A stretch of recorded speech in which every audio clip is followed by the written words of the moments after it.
સમસ્યાથી ક્યારેય ભાગી નથી શકતા, તમે તેનો સામનો કરીને જ હલ કરી શકો છો. પહેલાં દરેક તમારી સારી વાતની મજાક ઉડાડવામાં આવે છે, પછી તેનો વિરોધ કરવામાં આવે છે અને પછી જ તે સ્વીકારવામાં આવે છે.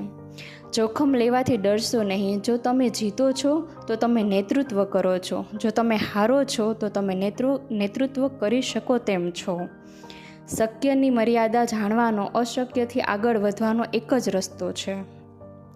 ઉઠો, જાગો અને જ્યાં સુધી ધ્યેયની પ્રાપ્તિ ના થાય ત્યાં સુધી મંડ્યા રહો. રામ રામ કરવાથી કોઈ ધાર્મિક નથી થઈ જતું. તે પ્રભુની ઈચ્છા અનુસાર કામ કરે છે એ જ ધાર્મિક છે.